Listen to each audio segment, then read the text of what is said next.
Personne n'a déjà contribué.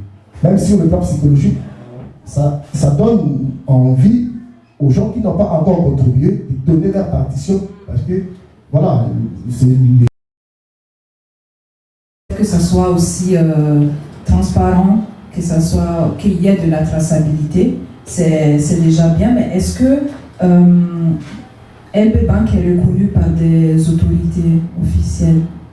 Oui, LB Bank est reconnu par les autorités officielles.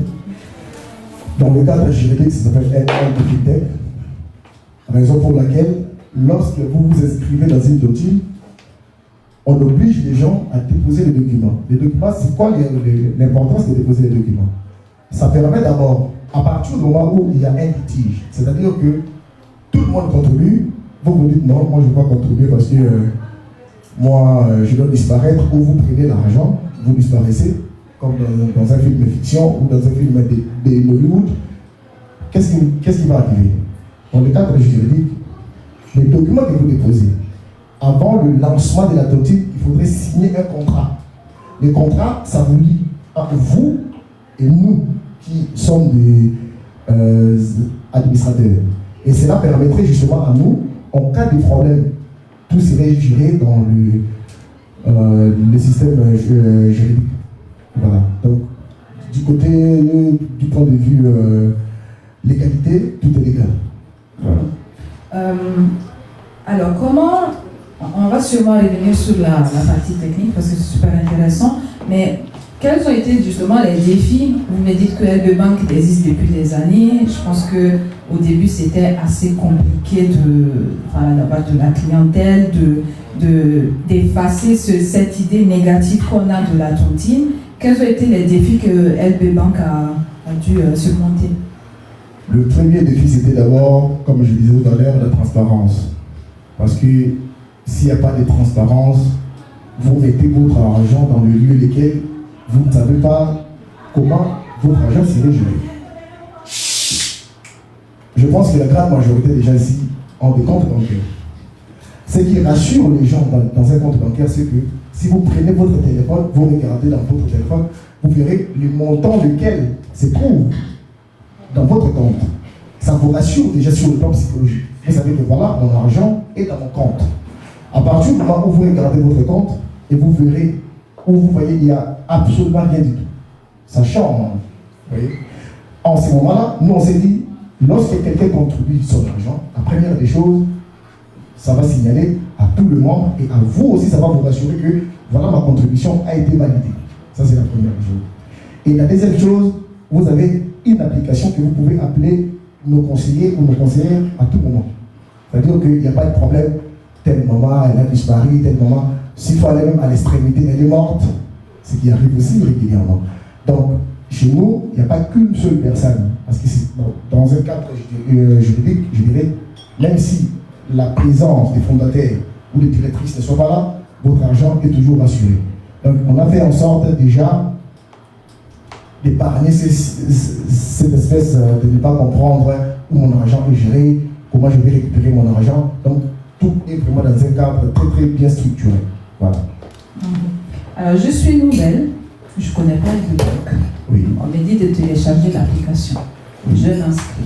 Oui. Et après, qu'est-ce qui se passe? Lorsque vous vous inscrivez, vous serez dans votre espace personnel. Vous êtes dans votre espace, vous choisissez la tontine qui vous convient aussi par rapport à votre montant. Ne choisissez pas la tontine seulement parce que vous avez envie. Parce qu'on sait que les montants, ça tente la grande majorité. Lorsque vous voyez que voilà, la tontine de 300 €, je vais récupérer la cagnotte de 3 000 €, ça tente la grande majorité. Choisissez bien la tontine en fonction de vos moyens et en fonction aussi de la date à laquelle vous serez payé. Parce qu'il y a la tontine du 6, il y a la tontine du 10 et il y a aussi la tontine du février, quasiment toutes les dates. Une fois que la tontine est choisie, avant le début de la tontine, vous déposez les documents. La pièce d'identité, il faut faire une photo selfie avec votre pièce d'identité, parce qu'on sait aujourd'hui avec l'intelligence artificielle, on peut déposer la photo. Vous déposez les documents, justement pour... Nous, on a fait ça pour accélérer la mesure de sécurité. Vous déposez tous les documents qui sont demandés dans l'application, on vérifie.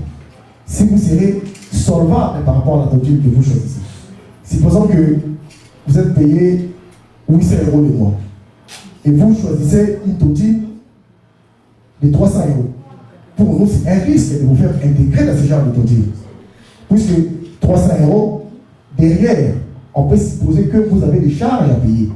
Donc, ce serait très difficile pour nous de vous intégrer dans une tontine qui s'élève ou supérieure à votre montant. Et la deuxième chose, on vérifie aussi le contrat de travail. Pourquoi on vérifie? Parce que la tontine, supposons que ça dure 10 mois, la tontine.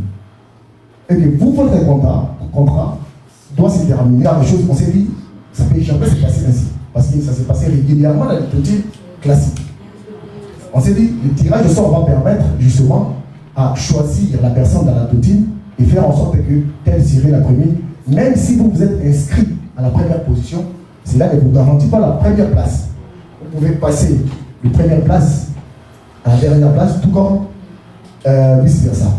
Donc, une fois que les places sont choisies, vous continuez à payer votre tontine à la date laquelle on a fixé. Il ne faut jamais dépasser la date laquelle on a fixé dans l'application. Puisque dès lors que vous dépassez la date à rembourser la tontine comme fixé, vous devez payer avec le frais de retard. Oui, et le frais de retard s'élève de 10 à 25 €. Oui, mais... c'est pas sévère ça. Non, c'est pas sévère. Sauf que, à l'heure actuelle, nous sommes même étonnés lorsqu'on dit aux gens de payer le frais de retard. Les gens sont en train de vous dire que nous n'étions pas informés. Lisez bien le contrat avant de commencer la tontine. Même cela, la chose que nous faisons régulièrement, nous envoyons des messages aux gens avant la date butoir. Même si vous envoyez le message, vous trouverez toujours quelqu'un qui va vous dire, comme on dit, les retardataires ont toujours tort, mais à l'heure actuelle, c'est nous qui avons tort. Parce que vous dites à quelqu'un, vous êtes en retard, vous dites, il ne faudrait pas appeler. Vous dites, le message automatique vous a été envoyé. Vous dites, non, il ne fallait pas appeler, parce que moi, je lis rarement les messages. Et voilà, c'est un peu ça. Voilà. Je pense que j'ai répondu à votre question. D'accord. Et justement, il y a des frais de retard. Si jamais la personne persiste, elle ne respecte pas ses engagements, qu'est-ce que vous faites? Oui. En cas de prescription, c'est-à-dire en cas où il y a ce genre de situation, là, il y a déjà transfusion. C'est-à-dire que la personne dépasse le cadre juridique. Qu'est-ce que nous devons faire? Déjà, on donne 5 jours supplémentaires en cas de retard. Déjà, pour payer déjà le frais de retard, c'est 5 jours, pas au-delà. Et si vous avez déjà récupéré votre cagnotte, et il s'agit maintenant de donner la partition pour donner à une autre personne, vous désistez à passer l'argent. Je pense que c'est bien votre question. Il y a les cadres juridiques qui seraient justement réglés à votre compte. Il y aura tous les documents que vous avez, il y a un contrat que vous avez déposé. Nous, notre service juridique va se charger pour combler le service de recouvrement, mais qui serait d'ailleurs payé plus que vous payez dans la tontine normale. Donc, je conseille à personne de faire ce genre de choses. Bien qu'il y a toujours des superman qui fouillent, mais on essaye quand même de tenir, toujours être dans un cadre juridique pour que cela ne puisse pas déborder. Voilà. Là, vous m'avez parlé de plusieurs phases. On a l'impression que c'est vraiment du digital. Pour les clients un peu plus âgés, qui ne sont pas à l'aise avec le digital, comment LB Bank se positionne? Est-ce qu'il y a un accompagnement? Est-ce qu'il y a des conseillers qui sont à l'écoute des personnes un peu plus âgées, on va dire comme ça, pour les aider à mieux utiliser l'application? Oui, LB Bank a de nombreux conseillers. À partir du moment où vous avez du mal à télécharger l'application, je pense que ça se fait aussi dans de nombreuses applications, dans de nombreuses banques aussi. Lorsque vous avez du mal à télécharger l'application, vous appelez les conseillers, la personne qui s'est chargée à votre dossier va vous aider à expliquer comment télécharger, comment s'inscrire, ainsi de suite. Et si vous avez des difficultés, d'autres difficultés, par ailleurs, vous pouvez faire recours à quelqu'un qui est à votre côté pour vous aider à y parvenir. Aujourd'hui, LB Bank est active où? Quand on parle de zone géographique, où est-ce que vous avez LB Bank? Est-ce que vous avez des représentants un peu partout dans les pays? LB Bank, c'est une application qui est partout dans le monde. On a des utilisateurs partout. Aux États-Unis, en France, en Allemagne, en Belgique, presque partout dans le monde. On a fait en sorte de recycler toute nature des personnes qui veulent y participer. Et sur ce, on s'est dit, il n'y a pas que nous qui doivent créer des tontines. Il y a aussi d'autres personnes, des tierces personnes. Supposons vous ou une autre personne, vous avez 10 membres à vous. Vous vous dites, bon, moi je n'ai pas le temps à s'occuper des tontines. Qu'est-ce que vous faites? Vous faites recours à nous. Notre service va créer l'espace uniquement pour vous. Vous dites à vos personnes de télécharger l'application. Une fois que l'application est téléchargée, et aussi à leur tour doivent déposer. Lorsqu'ils déposent leurs documents, à la différence de la tontine laquelle vous faites vous-même, c'est que nous, on va vous interpeller. On vous dira ceci. On ne connaît pas la relation laquelle vous avez avec vos membres. Ça pourrait être votre ami, votre parent, votre tante, cousin. Sauf qu'on constate parmi les documents que la personne a déposés, on supposerait que la personne ne pourrait pas honorer la tontine jusqu'à la fin. Si vous vous dites, non, c'est ma tontine, je connais les gens, ce n'est pas un problème. Nous, on va vous offrir la belle technologie, c'est-à-dire l'application.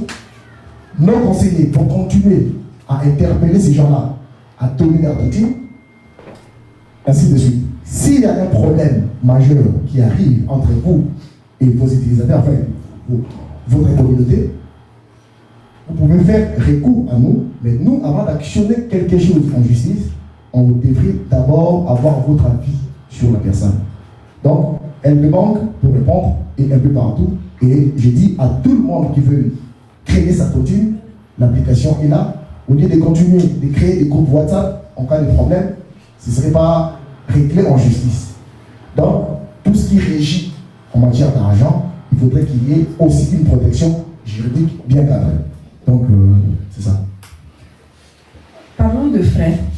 Est-ce qu'il y a des frais d'inscription ou des frais de retrait? Oui, le frais de retard, je pense avoir... Non, retrait, pas retard. Le frais de retrait? Oui. Il y a le frais de commission. Parce qu'il y a toute une équipe qui travaille. Tout à l'heure, il y avait même l'un des développeurs qui était là. Ils sont payés assez cher. Il y a de l'organisation, il y a des influenceurs qui sont là, et des influenceuses. Il faut tout s'en occuper. Mais nous, on dit ceci, pour ne pas avoir l'esprit des raquettages. C'est-à-dire que vous faites de la tontine pour vous enrichir beaucoup plus rapidement.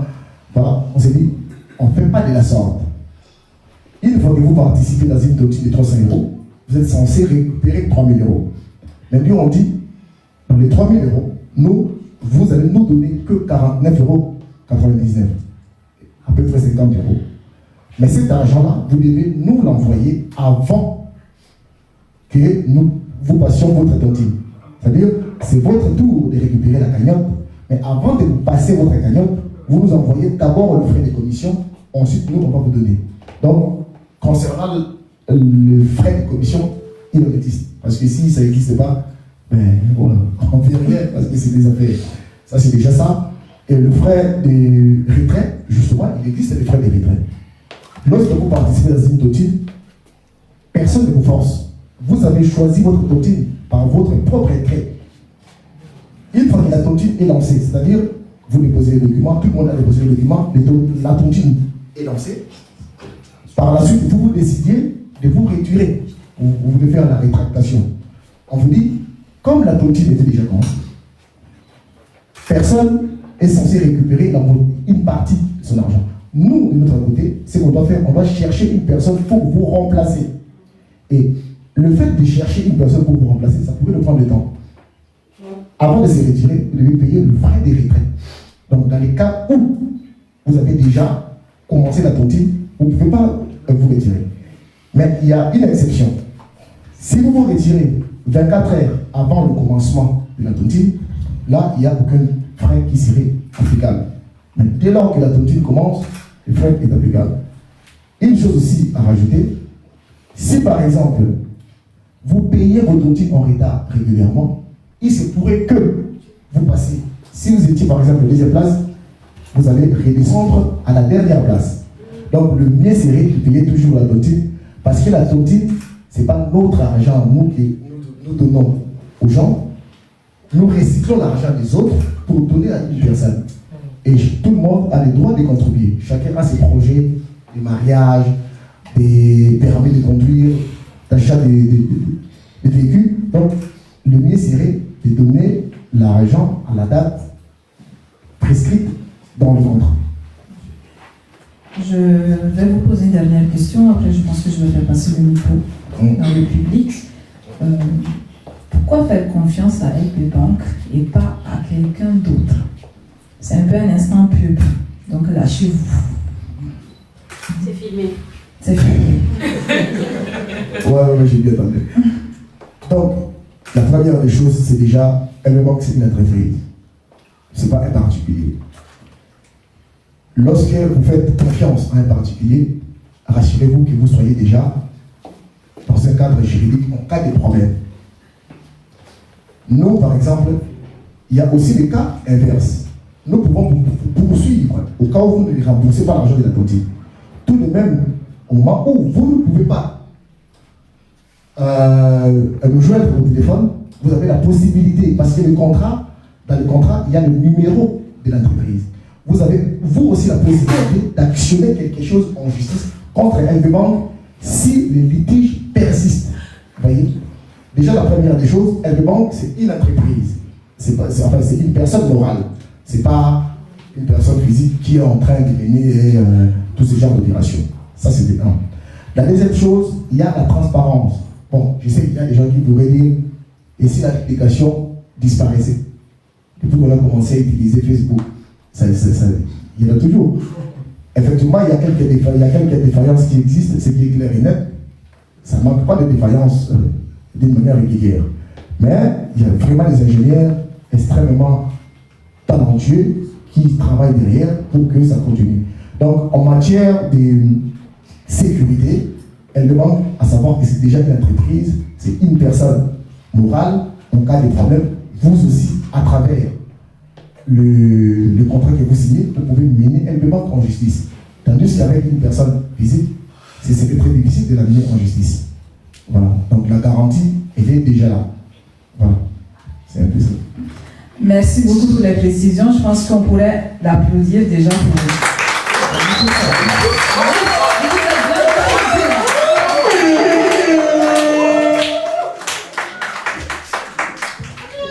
Je pense que je vais donner la possibilité au public de poser des questions.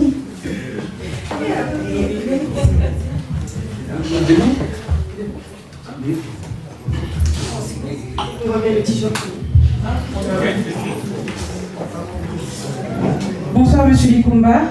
Bonsoir madame.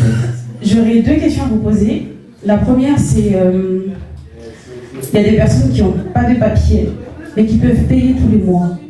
Oui. Est-ce qu'il n'y a pas une possibilité de leur permettre aussi de participer à vos tontines?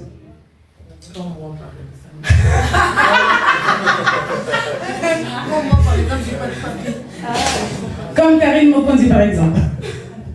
Je pense que tout le monde a des papiers. Vous parlez des titres de séjour ou... Oui, c'est ça, parce que vous avez dit que vous vérifiez les pièces d'identité, etc. Et pour les gens qui n'ont pas de pièces d'identité, mais qui ont la capacité de payer une tontine tous les mois, est-ce que le fait de les écarter un petit peu, c'est pas...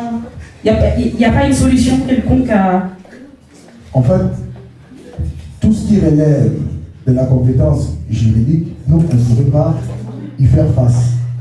C'est-à-dire, c'est comme si vous allez dans une banque, vous avez 1 million d'euros, la banque vous exige, vous dit, avant que vous déposiez votre argent, vous devez avoir des papiers conformes. Il faut avoir la conformité avant la création de votre compte bancaire. On ne va pas dire au banquier, voilà, voilà moi j'ai mon argent, c'est pas comme ça. Vous pouvez avoir le passeport, vous présentiez le passeport, sauf que cela ne suffit pas. Parce que nous demandions Après aussi, il faut qu'il y ait aussi des justificatifs des salaires. Vous allez vous justifier quoi? En faisant des photos sur l'argent que vous avez, donc ce serait compliqué. Donc, le mieux serait déjà avoir un cadre qui nous permet de vous offrir déjà l'application et continuer votre contenu. Donc, pour répondre à votre question, il serait un tout petit peu difficile pour nous, LBbank, d'accepter que quelqu'un qui n'a pas la totalité des papiers demandés, vous pouvez avoir le passeport, mais il y a aussi d'autres documents demandés. Donc, ce serait très difficile pour nous d'accepter ce genre de situation. Et justement, en parlant de justificatif, et c'est là où je vais vous... En parlant de justificatif, et c'est là où... Je pense que ce n'est pas aussi une question. Juste après. T'inquiète. Tu n'as pas de papier, tu es pas des bons pour toi.